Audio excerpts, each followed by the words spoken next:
بسم الله الرحمن الرحیم. خوږو ملګرو د علم پتنګانو السلام علیکم. رب دې وکړي چې ټول به راته روغ جوړ یاستئ. لکه څنګه چې تاسو ته معلومه ده موږ د انګلیسي یو پروګرام یو برنامه په لاره باندې اچولې ده.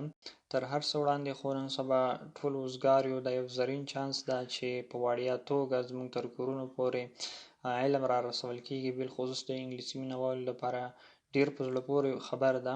نو تاسو خپل هم پکې ګډون وکړئ، خپل نور ملګري هم ورته دعوت کړئ. د پروګرام په اخره کې به سند هم ورکول کېږي، د ډي ایل سند، او ترڅنګ تاسو به وګورئ په ځان کې به ډیر مثبت بدلونونه، مثبت تغیرات وګورئ چې څومره په انګلیسي باندې تاسو پوه شوي یاستئ.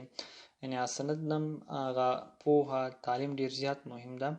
د دې ترڅنګ به د تقسیم اوقات یا مهالویش په مطابق به درس ورکول کېږي، ګرامر همداسې ترڅنګ لغاتونه به همداسې کنورسیشن، ټاپک، جملې، هر څه به د مهالویش یا سکیجول مطابق ورکول کېږي.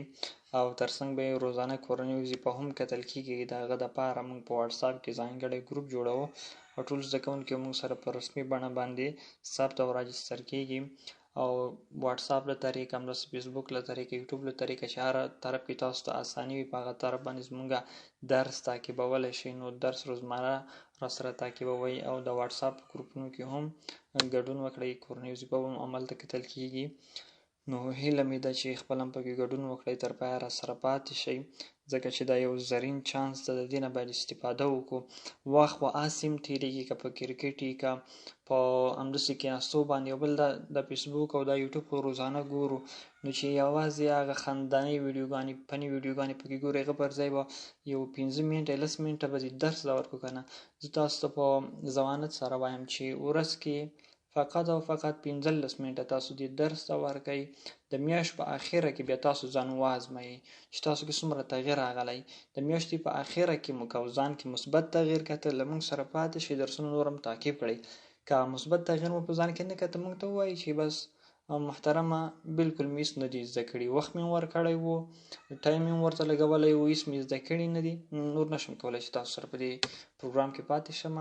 نو خو انشاءالله زه تاسو ته بیا هم وایم، ډاډ درکوم، اطمینان درکوم چې تاسو کې به په ځان کې به ډېر زیات مثبت تغییر ګورئ. او دا پروګرام د هغو لپاره ډېر ځانګړی ده چې د تهداب نه انګلیسي شروع کړي. د هغو لپاره به ډېر زیات په زړه پورې. که تاسو د انګلیسي شوق نه و، خپل ماشومانو ته دغه ویډیوګانې ورسوئ، هغه باندې تعقیب کړئ، نو انشاءالله موږ به د اول نه شروع کوو. دا خو مخکې د پروګرام باره کې مې تاسو ته معلومات درکړه.